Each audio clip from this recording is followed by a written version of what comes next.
보면 이 세상의 모든 물건들도요, 이렇게 보면 다 그 수준이 있어요. 혹시 중국 가보셨어요? 중국 가보면 정말 짝퉁을요, 저희 같은 사람은 구별 못해요. 예, 구별을 못합니다. 근데 짝퉁이 그래서 비싼 거 못 사는 사람들이 좀 그런 짝퉁 가지고 좀 그거 가지고 좀 들고 다녀야 되겠다 가지고 한국에 와서 들고 다니면 며칠 안 가서 다 고장 납니다. 그 수준이 엉망이죠. 다 여러분 뭐든지 수준이 있어요. 이렇게 운동을 하러 가도 탁구를 하러 가도 거기에도 뭐가 있냐면 부수가 있어요. 뭐 7부도 있고 6부도 있고 4부도 있고 3부도 있고 2부도 있어요. 여러분 뭐 5부하고 1부하고는 게임이 안 되죠. 수준이 다르는 걸요. 달라요. 근데 여러분 우리가 신앙생활 할 때도 그래요. 우리가 다 성도로 똑같이 하나님 앞에 부름을 받았지만 뭐냐면 수준이 다 틀려요. 여러분 어떤 사람들은 이거 당연한 건데 어려울 때만 하나님을 찾는 사람이 있어. 어려움이 오면 그때 하나님께 기도하고 하나님을 찾는 사람이 있어요. 근데 어떤 사람은 어려움이 오든 안 오든 평상시에 하나님을 찾는 사람도 있어요. 수준이 달라요. 여러분 감사하는 것도 그래요. 어떤 사람은 꼭 어떤 상황이 주어져야 내 아들이 어디에 합격하고 취업하고 잘 돼야 감사한다고 감사헌금을 올리는 사람이 있고 어떤 사람은 그냥 매일매일 살아가는 것이 하나님 앞에 너무 감사해서 그렇게 해서 감사의 헌금을 올리는 사람도 있어요. 여러분 수준이 다르죠.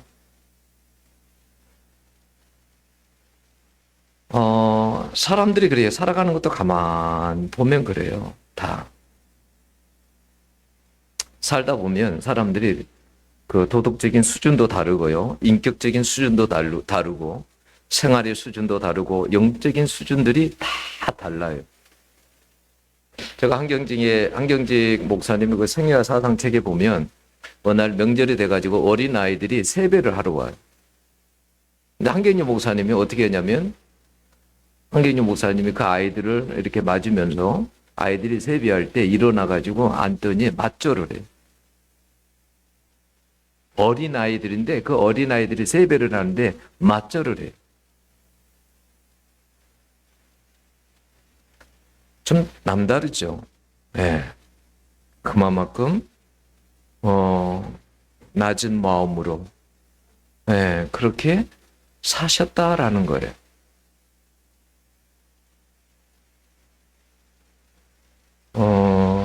그 한일장신대 차정식 교수가 그런 말을 했어요.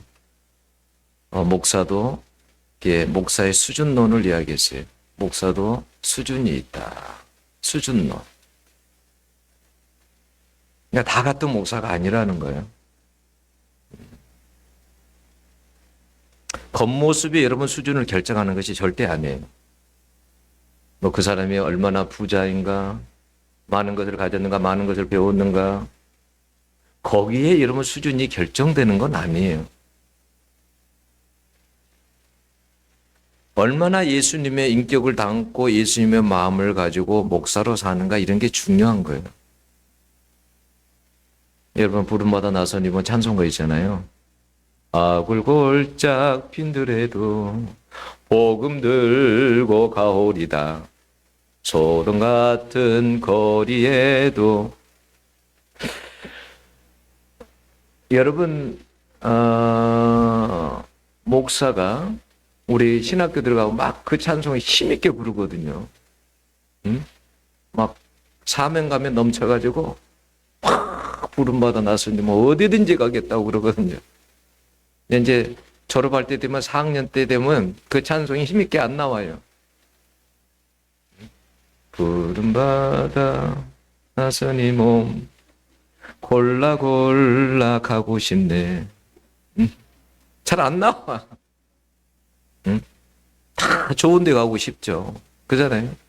다 좋은 데 가고 싶죠. 네. 이 목사도 수준이 다 있다라는 거예요. 네. 수준이 뭐 어떤 큰 교회 있다고 해서 그 사람이 수준이 높고 그런 건 아니에요. 네. 착각하면 안 돼. 요즘은 착각하는 게 많아. 사람들이 자기가 큰 교회 다니면 자기 수준도 큰지 알아. 착각을 해. 내 수준이 막 큰 교회 다니면 나도 사이즈가 막 큰지 알아. 천만의 말씀이에요. 여러분, 그리스도인들이란 수준 높은 삶을 사는 사람들이 그리스도인들이에요. 빌립보서에 보면 그래서 뭐라고 했어요? 우리 시민권이 어디에 있다고 그랬어요? 하늘에. 우리의 시민권이 여러분 땅에 있는 것이 아니에요. 우리는 땅의 법만 가지고 사는 게 아니에요. 이 땅에도 법이 있어요. 대한민국에도 법이 있어요. 그 법을 당연히 지키고 삽니다. 그런데 우리는 시민권이 어디 있다고요? 하늘에 있어. 하늘의 시민권을 가지고 살아가요. 그래서 우리는 뭐냐면 하늘의 법을 가지고 사는 사람들이에요. 하늘의 법을. 또 우리는 뭐라고 그래요? 하나님의 자녀라고 그러잖아요. 우리는 하나님의 자녀예요. 사람의 자녀일 뿐만 아니라 우리는 하나님의 자녀예요. 하나님의 자녀라고 한번 생각해 보세요. 우리가 무슨 여러분 대통령의 자녀 이거 아무것도 아니죠. 응? 하나님의 자녀라니까요. 우리는 그래서 여러분 수준 높은 삶을 사는 사람들이 우리들입니다. 그래서 예수님께서도 우리에게 뭐라고 했냐면 마태복음에 보면 너희들은 이 세상에서 소금과 빛으로 살아라. 소금이 뭐예요? 맛을 내는 거잖아요. 소금 안 들어가면 맛 하나도 없잖아요. 우리가 있어야 세상이 여러분 제대로 돌아가는 거예요. 맛을 내는 사람들이 우리 그리스도인들이에요. 세상에 재미가 하나도 없어. 세상을 재미있게 돌아갈 수 있게 만드는 사람들이 예수 믿는 사람들이. 네? 우리가 소금의 역할을 하는 사람들이. 여러분 세상에 캄캄할 때 빛의 역할을 할 수 있는 사람이 누구냐? 예수 믿는 사람들이에요. 앞이 잘 안 보여 캄캄해서 사람들이 희망이 없어. 그럴 때 여러분 예수의 희망을 비추는 분들이 누구냐면 우리들이에요. 예수님이 또 여러분 고린도후서에서 뭐라고 합니까?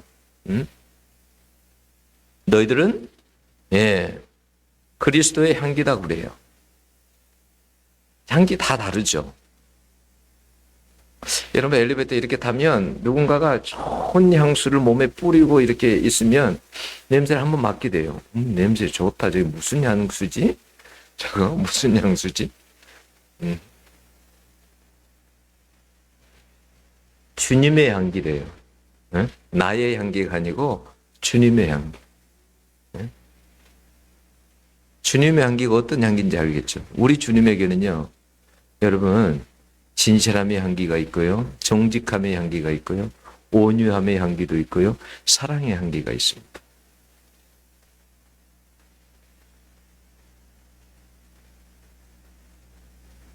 여러분, 마태복음 5장에 보면 그래요. 누군가가 너에게 오리를 가자고 하면 십리를 가라.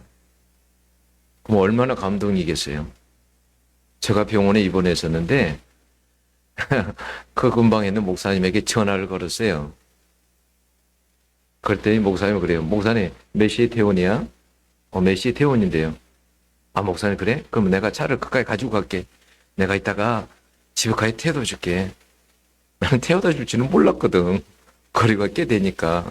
난 30분이 넘어가니까. 너무 감사하더라고. 여러분 마태복음 5장 44절을 보면 핍박하는 자를 위해서 기도하라 그랬어요. 누가 여러분 자기를 핍박하는데 기도합니까? 여러분들 핍박하면 여러분들 그 사람을 위해 기도할 수 있어요? 못하잖아요. 기도할 수 있을 때 다른 사람은 보통 수준의 세상 사람들은 기도 못합니다. 그런데 우리는 한 차원 높은 삶 수준에서 살아라는 거예요. 그 사람을 위해서 기도하라는 거예요. 핍박하는 자를 위해서, 축복하는 자를 위해서만 기도할 것이 아니라 너에게 잘하는 사람을 위해서 기도할 것이 아니라 너를 핍박하고 너를 모질게 구는 사람을 위해서도 기도해라. 상사가 널 괴롭히면 상사를 위해서도 기도해라. 여러분 로마 12장 2절을 보면 너희는 이 세대를 본받지 말고 그랬어요. 이 말은 뭐냐면 이 세대의 수준에서 살지 말라는 거예요. 하나님은 또 원래 얘기해 보면 내가 거룩하니 너희는 거룩하라 그랬어요. 왜 이런 수준을 요구하십니까? 하나님이 거룩하다고 너희들도 거룩하래요. 구별되게 살아라 그 말이에요. 세상에서 거룩하다는 말은 구별되게, 응? 혼합돼서 사는 게 아니라 세상 사람들하고 다르게 구별돼서 살아라는 거예요. 왜 이런 수준을 하나님이 요구하시냐는 거예요. 그래야 하나님이 내 삶을 받으시기 때문에 그래요. 하나님은 너무나 거룩하신 분이기 때문에 더러운 것을 못 받으세요. 그래서 하나님 앞에 나올 때는 우리가 거룩한 모습으로 하나님 앞에 나와야 되는 거죠. 여러분 나시린들에게 왜 술과 삭도와 시체를 만지지 마라고 합니까? 나시린은 어떤 사람들이에요? 하나님께 바쳐진 사람들이에요. 그러니까 나시린들의 수준이 이 정도로 되어야 하나님을 위해서 살 수 있다라는 말이에요. 그 정도 수준이 돼야. 여러분 우리가 성경에 보면 직분자에 대해서 자세히 언급하죠. 감독은 이래 한다. 집사는 이래 한다. 장로는 이래 한다라고 보면 여러분 디모데전서 3장에 보고 디도서 1장에 보면 그렇게 나와 있어요. 왜 이런 이야기를 하는 거예요? 여러분 이런 정도의 직분자가 이런 정도의 수준은 되어야 된다라는 거예요. 기본적으로. 그런 수준은. 그런 수준이 안 되면 뽑지 말라라는 거예요. 이런 수준에서 뽑아라는 거예요. 응? 성경이나 여러분 부모는 자녀는 이런 수준이 돼야 한다라고 에베소서 5장에 보면 그런데 이렇게 잘 기록이 되어 있어요. 그런데 우리가 이렇게 말씀 앞에 우리 자신들을 보면 다 수준 미달인 걸 알게 돼요. 그렇지 않나요? 저는 보니까 그렇더라고. 수준 미달이. 그럼에도 여러분 우리가 살고 있는 것은 오직 하나님의 은혜인 줄로 믿습니다. 여러분 저는 그래요. 이 나라가 여기까지 온 것은 기적이요 하나님의 은혜다라는 생각이 들어요. 여러분 세계에서 여러분 갈등이 가장 심한 나라가 여러분 우리나라입니다. 얼마나 여러분 갈등이 많은지 아세요? 우리나라처럼 갈등이 많은 나라가 정말 없어요. 빈부의 갈등도 가장 심하고요. 이념의 갈등, 정당의 갈등, 남녀의 갈등, 세대의 갈등, 종교의 갈등, 학력의 갈등. 여러분 우리나라처럼 갈등이 심한 곳이 없어요. 또요. 세계에서 가장 우울한 나라가 우리나라랍니다. 사실 그런 것 같아요. 저 자신을 봐도 그런 것 같고 제가 아이들 필리핀으로 데리고 갔어요. 데려가 단기 선교 가가지고 어느 학교를 찾아갔어요. 근데 그 아이들은 필리핀 아이들은 얼굴이 항상 활짝 피어 있어요. 막 질문도 잘해요. 아이들이 활기차게. 근데 우리 아이들은 뭐냐면 전부 다 필리핀 아이들하고 완전히 반대예요. 왜 그럴까? 그게 뭐냐면 이 교육 자체가 잘못이 됐어요. 학교에서. 너무 경쟁적이야. 응? 아니 학교에서 여러분 만약에 한 반에 만약에 40명이다 그러면 공부 잘하는 애들은 몇 명 안 되거든. 응? 근데 다 공부 잘한 위주로 가게 돼 있어. 응? 공부 잘하는 애들만 사랑받고. 제가 예합 전에도 이야기했지만 저는 학교 교육 별로 안 좋아해요. 진짜 교육은 그런 게 아닌 것 같아. 인생을 살아보니까 그게 아닌 것 같아. 사람 되는 게 진짜 공부시키는 것 같아. 그게 진짜 공부고. 어떻게 하면 인격적인 모습을 가지고 살아가고 어떻게 하면 사람들과 관계 속에서 좋은 관계를 살아가고 자기 자아를 실현하고 이런 데 중점을 두고 공부를 시켰는데 경쟁이야 경쟁. 너 노트 좀 보자. 안 보이죠? 공부 못하는 아이들하고는 사귀지도 못하게 해. 너무 경쟁적이야. 그러니까 여러분, 그렇게 어렸을 때부터 그렇게 살아오기 때문에 경쟁의식에서 항상 그리고 불안해요. 그래서 가장 우울하대요. 여러분, 가장 빨리 소멸해 가는 나라가 또 우리나라래요. 얼마나 국가 비상 상태래요. 저출산이. 이 문제가. 이게 보통 여러분 비상 상태가 여러분 아니라라는 거예요. 여러분 한국의 출산율은 14세기 유럽의 흑사병이 몰고 온 인구 감소를 능가하는 수준이다라고 이야기를 했어요. 그래서 한국의 미래는 비참하다 그랬어요. 세계에서 가장 빨리 소멸될 나라 중에 하나다.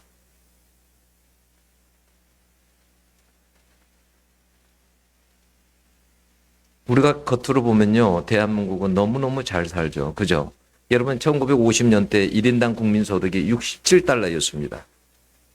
지금 여러분 한 3만 6천 달러 되죠. 그러니까 540배가 불어났어요. 여러분 군사면에서도 세계 6위의 강국이고 반도체, 자동차, 선박, 휴대폰, 가전제품도요. 이미 세계 선두그룹에 속해 있습니다. 세계의 많은 가정에서요. 전부 다 LG 아니면 삼성입니다. 가전제품들이. 세계 최고의 수준의 IT 인프라도 깔려 있습니다. 전 세계 바다를 떠다니는 선박의 43% 우리 조선소에서 만든 것입니다.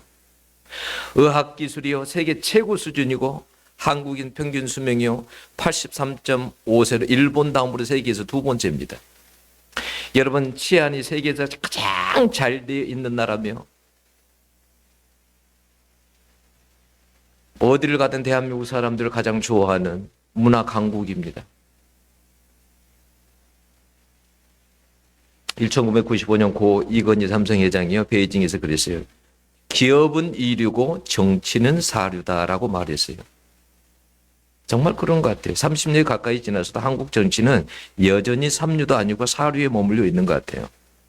근데 이제 기업이 이류라고 그랬잖아요. 그러니까 삼성이 이제 그래서 이건희 회장이 이류 삼성을 초인류 기업으로 탈바꿈시키기 위해서요. 이런 말 했잖아요. 마누라와 자식 빼고는 다 바꿔라.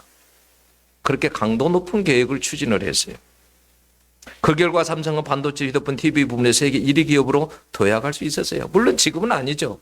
지금은 반도체 분야 이런 데서 한 4위 정도 가죠. 대만에 밀리고 여기에 밀리고 저기에 밀려서.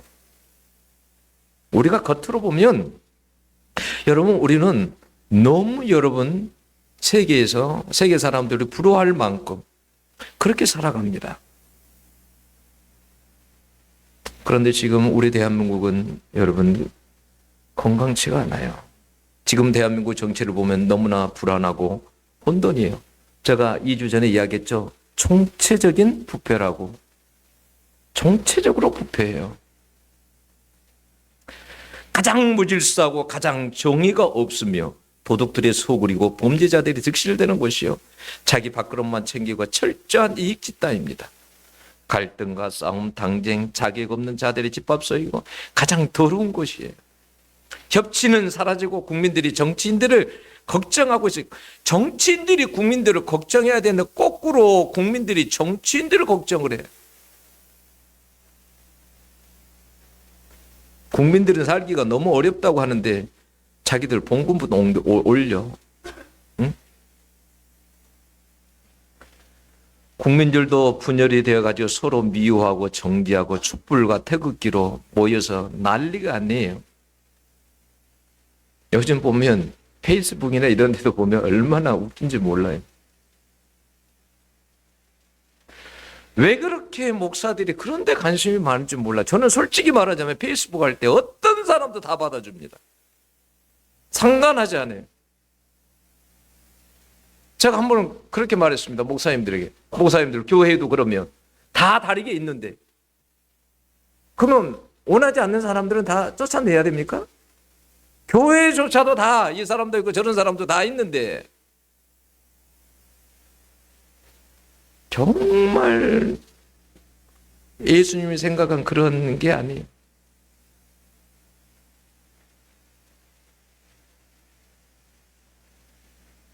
하나님이 보실 때는요, 우리나라는 잘 사는 나라, 건강한 나라가 아니에요. 오늘 여러분 한번 본문 한번 생각해 봅시다. 여러분, 솔로몬의 죄로 인해서 나라가 두 개로 나누어졌습니다. 남과 북으로 나누어졌어요. 그 남쪽은 솔로몬을 이어서 르호보암이 왕이 되고, 북쪽은 여로보암이 왕이 됩니다. 솔로몬으로 인해서 나라가 두 개로 나누어졌으면 다음 왕들은 정신을 차려야 되는데 그렇지를 못합니다. 회개하지 않고요. 유다의 르호보암은 북쪽 이스라엘과 전쟁을 준비합니다. 나라가 나누어지니까 전쟁을 준비해요. 근데 왕상 12장 24절을 보면 하나님께서 뭐라고 합니까? 여호와의 말씀, 너희는 올라가지 말라. 너희 형제 이스라엘 자손과 싸우지 말고 각기 집으로 돌아가라. 이 일이 나로 말미암아 난 것이라 하셨다 하라 하신지라. 그들이 여호와의 말씀을 듣고 그 말씀을 따라 돌아갔더라. 싸우려고 했어요. 나라가 나누어지고 나서 첫 번째 하는 게 싸우려고 했어요. 하나님이 원하는 건 그게 아니에요. 회개하는 것이었지 싸우라는 게 아니에요. 하나님 뜻과 정반대로 움직입니다. 북쪽 이스라엘 왕 여로보암은 어떻게 행동했습니까? 나라가 나누어지니까요. 어떤 생각을 했냐면 여로보암은요.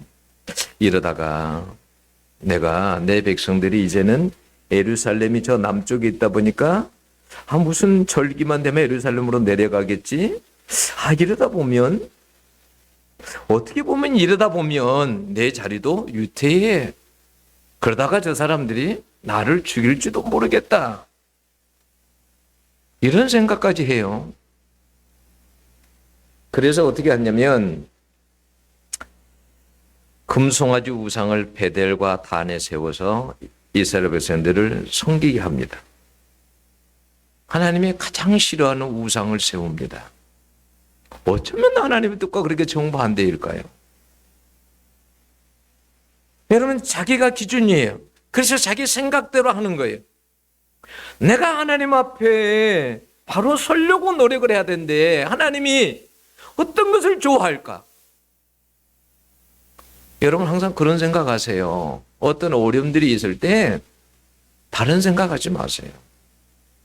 하나님 앞에서 내가 바른 관계를 가지면요, 다른 것이 두렵지 않아요. 하나님과 나의 관계가 바르게만 돼 있으면요, 질병이 찾아오든 어떤 문제가 찾아오든 걱정 안 돼요. 가장 불안한 게 뭔지 아세요?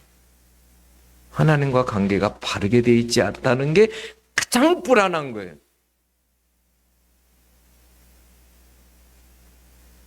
르호보암은 자기가 기준이 자기 생각대로 합니다. 여러분, 타락이 무엇인지 아세요? 자기 생각을 앞세우고 자기가 기준이 돼 있어 신앙생활을 하는 거예요. 여러분 32절 1절 봐보세요. 그가 또 산당들을 짓고 레위 자손 아닌 보통 백성으로 제사장을 삼고 그랬어요. 그 32절을 보면 절기 날짜들 다 바꿔버려. 자기 마음대로. 33절에도 레위 자손들이 아닌 보통 백성으로 제사장을 삼았다고 합니다. 예, 이렇게 되었을까요? 아마 그 우상 제단을 세울 때, 금송아지 제단을 베델과 단에 세울 때 아마 레위인들과 제사장들이 반대했을 거예요. 반대하니까 어떻게 해요? 힘을 가지고 다 파면을 시켜버린 거예요. 그러니까 레위인들과 제사장들이 어디를 갔겠어요? 다 파면당하니까 유대 나라로 간 거예요. 그러니까 하나도 없잖아요. 제사장들 레위인들이. 보통 사람들로 제사장 레위인들을 세우는 거예요. 그럼 어떻게 세우냐? 여러분, 수송아지 한 마리 가져오고 양 7마리를 가져오면 일반 사람들을 제사장으로 시켰어요. 네? 하나님이 언제 여러분 이렇게 하라고 한 적이 있어요? 자, 일반 백성들이 제사장이 되고 레인이 됐어요. 그들이 제사에 대해서 뭘 얼마나 합니까? 제사법을 모릅니다. 그러니 백성들에게 제대로 가르칠 수 있겠습니까? 수준이 엉망입니다. 그래서 결국은 여러분 엉망이 돼가지고 망하게 되는 거예요. 33절에 뭐라고 되어 있어요? 그가 자기 마음대로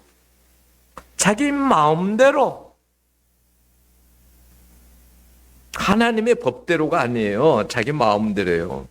여러분 모든 것의 기준은 하나님이고 진리의 말씀인 줄로 믿습니다. 여러분 내가 기준이 되면 안 돼. 뭐든지 내가 기준이 되면 안 돼. 하나님이 기준이 되고 하나님 말씀이 기준이 돼야 돼.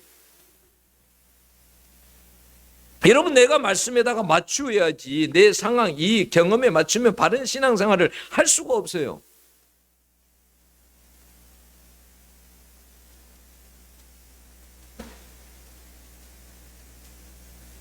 뭐 편리하다고 이스라엘 백성들이 법궤를 불려줬을 때 여러분 법궤가 왔었을 때 편리하다고 여러분 수레를 만들어 가지고 얼마나 편리해 그러면. 근데 원래 법이 뭐예요? 이스라엘 법이 어깨에 매야지. 편리하다고 해서 수레로 하자.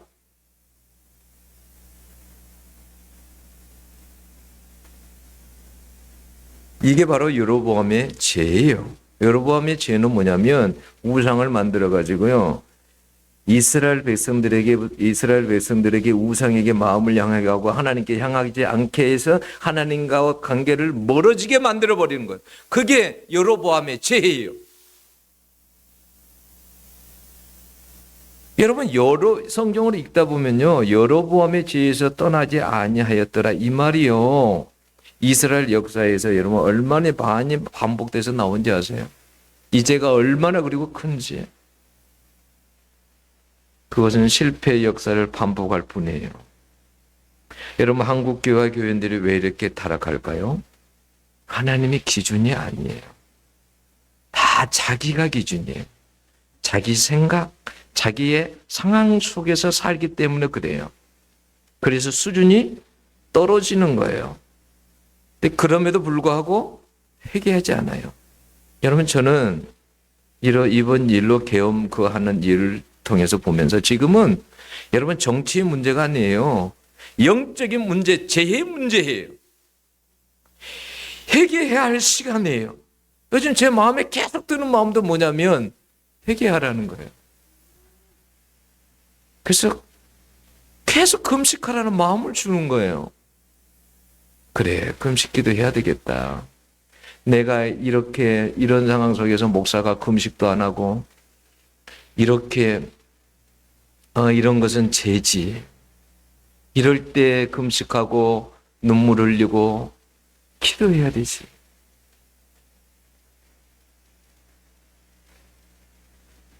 지금은요, 여러분 회개할 시간이에요. 얼마나 위기인지 아세요? 여러분 성경을 읽어보면요, 구약을 읽어보면 구약에 여러분 예언서가 여러분 몇 권이에요? 17권 정도 되죠. 그죠? 소예언서가 12권에다가 대예언서가 5권에 한 17권 되잖아요. 신약까지 하면 요한계시록까지 하면 18권 뭐 이런 식이 되죠. 예언서를 여러분 읽어보세요. 양이 제일 많잖아요. 예언서를 읽어보면 여러분 나라가 어떨 때 망하는 것을 알게 돼요. 예언서를 읽어보면 어떨 때 나라가 망하는가를 알게 돼요. 여러분 어떤 예언자 찾아가지 않아도 돼요. 예언서를 읽어보면 어떨 때 나라가 망하는지를 알게 돼요.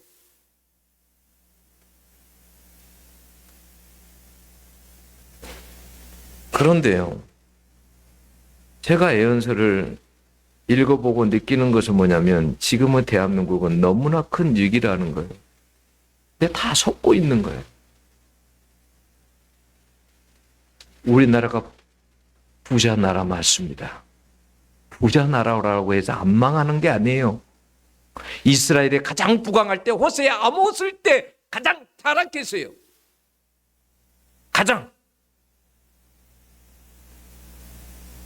여러분 지금은 우리나라에 죄가 넘쳐나요.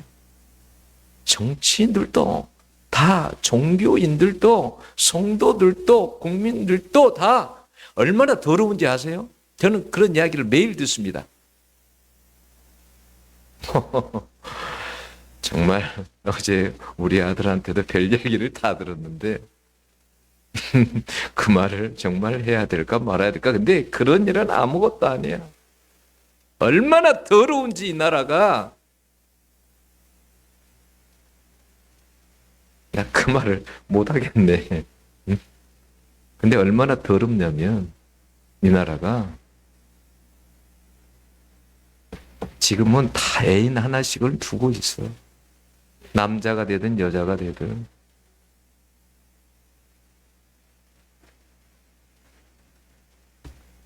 여러분, 우리가 보는 거하고 하나님 보는 거 다르다는 걸 아셔야 돼요. 제가 얼마나 넘쳐난 줄 아세요? 저는 몇 년 전에 들었어요. 처제에게. 버스에서 운전기사들이 해외여행을 갔답니다. 근데 부인인 줄 알았는데 그러니까 부인들은 하나도 안 오고 다 애인들을 데리고 와서 구역질 나서 못 다니겠대 같이. 그 자리에 끼어서 갔는데 다 애인들이 왔어. 이런 나라가 여러분, 이런 나라가 소망이 있어요? 미래의 희망이 있어요? 여러분 성경을 읽어봐요. 그 정도 되면 나라가 망하여지는 수준이에요. 위기를 못 느껴. 얼마나 분열을 됐고 여러분 교회가 얼마나 타락이 됐습니까? 요즘은 목사가 부끄러울 정도야. 목사의 신분을 가지고 어디 가서 목사란 말을 못해. 응? 그럼에도 불구하고 회개가 없어. 교인들도 다 그리고 태만하고 다 잠자고 있어. 얼마나 심각한지 아세요? 엘리 시대하고 똑같아. 엘리가 곧 있으면 전쟁이 일어나고 자기 아들도 죽고 다 자기도 죽고 그럴 판국인데 자기는 뭐냐면 자기 집에서 누워 자. 근데 어린아이 사무엘이 성전에서 잠을 자고 기도하고 그래. 어린아이가 성전에서 잠을 자고 기도해.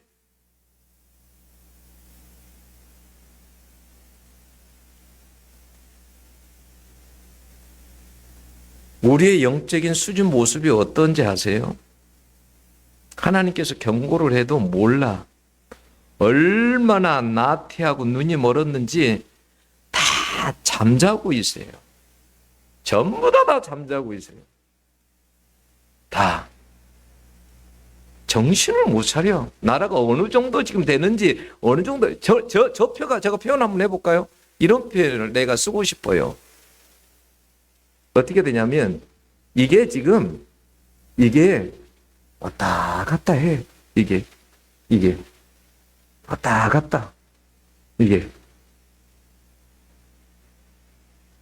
이런 상황인데도 몰라. 여러분 예언서 읽어보세요. 다들 예언자들이 평안하다. 지금 무슨 전쟁이야. 다 평안하고 평안하는데 무슨 미사일이 날아와. 평안한데 얼마나 평안한데 잘 살고 있는데 무슨 소리야.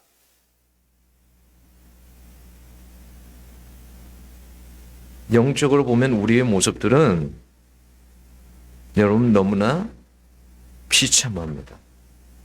너무 비참해. 대통령도 자격 없어.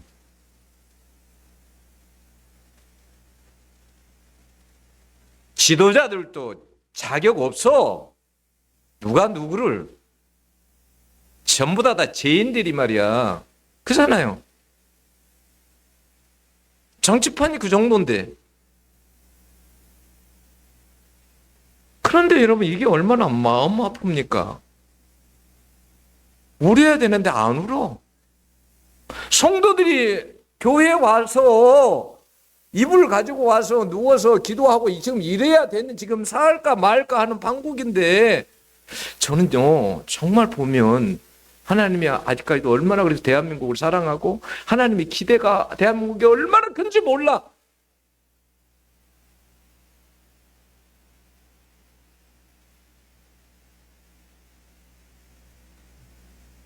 지금은요 우리가 하나님 앞에 회개할 때예요. 우리의 생각 상황을 다 내려놓고 하나님의 기준 수준에서 살려고 여러분 해야 돼요. 여러분, 여로보암이 죄를 범할 때 하나님은 어떻게 하십니까? 살리기 위해서 13장 1절 보면 선지자를 보냅니다. 그런데 그때도 돌아서지 않고 회개하지 않고 단에서 분향하고 있었어요. 그러자 단이 갈라지고 그의 손이 말라버립니다. 13장 6절에 보면요. 왕이 하나님의 사람에게 말하여 이르되 정컨대 너는 나를 위하여 내 하나님 여호와께 은혜를 구하여 내 손이 다시 성하게 기도하라 그러잖아요. 은혜를 구하래요. 그래서 선지자가 그렇게 하나님 앞에 은혜를 구합니다. 마땅히 죽어야 되는데 하나님 한 번만 은혜를 주세요. 이 사람들은 좀 살려주세요. 그래서 은혜를 구하니까 삽니다. 여러분, 저는 이런 것을 보면서 어떤 생각이 드냐면 우리가 사는 방법이 뭐냐면 지금은요. 하나님 앞에 회개와 하나님의 은혜와 긍휼밖에 답이 없어요. 그것밖에 답이 없어요. 응? 지금은요. 엄청나게 중요한 순간이에요. 잘못하면요. 확 무너질 수 있는 그런 거고요. 여러분, 그냥 하는 소리가 아니고 얼마든지 여러분 북한에 미사일이 날아올 수도 있어요. 전쟁이 일어날 수도 있어요. 그건 사실은 누구에게 달려있냐면요. 우리 그리스도인들이 하나님 앞에 얼마나 깨어있느냐에 달려있어요. 여러분 지금은 억지로라도 금식해야 돼요. 하루라도 금식하고 여러분 회개하고 하나님 앞에 기도해야 돼요.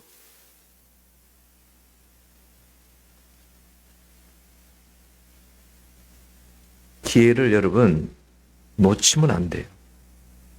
국가의 수준도 바닥이요. 교회의 수준도 바닥이요. 목사들의 수준도 바닥이요. 여러분들의 수준도 바닥이에요. 전부 다.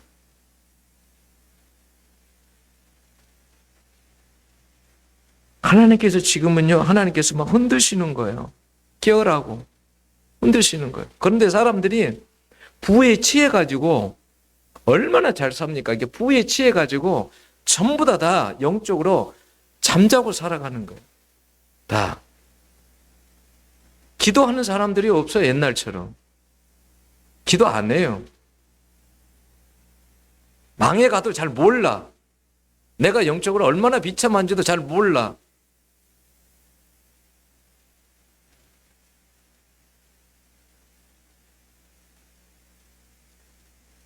다니엘서 5장 25절을 보면 여러분 벨사살 왕이 그러잖아요.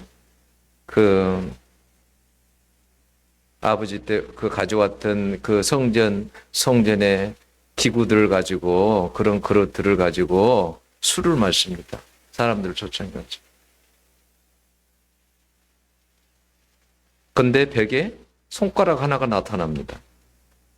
메네메네 대결 우바르신 손가락이 나타나서 글을 써요. 그게 무슨 뜻인지 아세요? 이런 말이에요. 하나님께서 저울에다가 사람을 달아보는 거예요. 왕을. 무게가 얼마나 나가나. 달아보는 거예요. 계산을 해보는 거예요, 지금. 내가 버려야 되나? 사용해야 되나? 하나님이 계산을 하는 거예요. 근데 아무리 생각해도 자격이 없어. 그래서 하나님께서 어떻게 합니까? 메대와 바사에게 나라를 나눠줘 버립니다.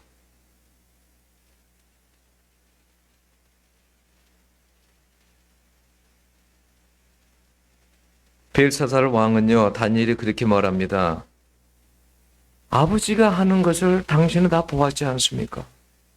아버지가 교만해서 짐승처럼 산에 가서 생활한 것도 봤지 않습니까?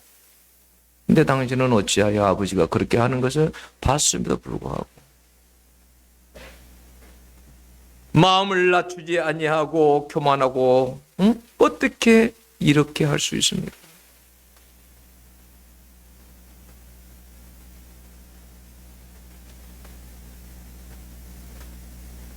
여러분 지금의 우리의 이러한 영적인 수준, 여러분 잊어버리면 안 돼요. 바닥이에요. 바닥. 이렇게 마음 먹으세요. 나는 바닥이다. 이런 바닥은 더 이상 내려갈 데 없잖아요. 올라갈 일만 있잖아요. 여기서부터 지금도 아직 안 늦었어요. 지금이 기회예요. 지금 여러분 우리가 돌아서서 하나님 앞에 회개하고 금식하고 기도하면요.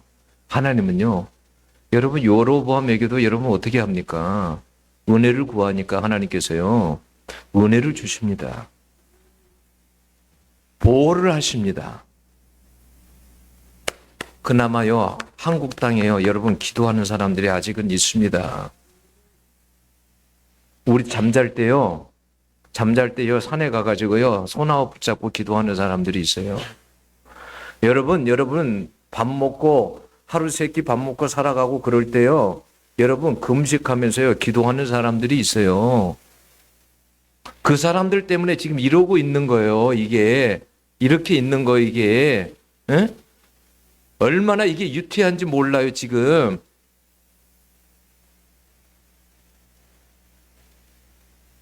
여러분 금식하며 기도할 수 있기를 원합니다. 나라를 위해서도 교회를 위해서도 우리 자신을 위해서도 여러분 하나님 앞에 금식하면서 이 나라를 살려달라고 우리를 살려달라고 하나님 앞에 여러분 우리가 기도하고 다른 거 없습니다. 하나님 이 나라에 은혜를 달라고 이 땅의 교회들에게 은혜를 달라고 우리들에게 은혜를 달라고 우리를 하나님 긍휼히 여겨달라고 그래서 다시 이 땅의 부흥의 역사가 일어나기를 여러분 원합니다. 여러분 가운데도 부흥의 역사가 일어나기를 원합니다. 우리 수준이 아니라 아버지의 수준에 우리가 이룰 수 있기를 원합니다. 기도하겠습니다. 하나님 아버지, 오늘 이 말씀을 저희들이 들었습니다. 정말 하나님 나라도 위태위태하고 교회들도 하나님 위태위태합니다. 하나님 다른 것이 위기가 아니라 이런 상황이 돼도 회개하는 사람들이 많지 않고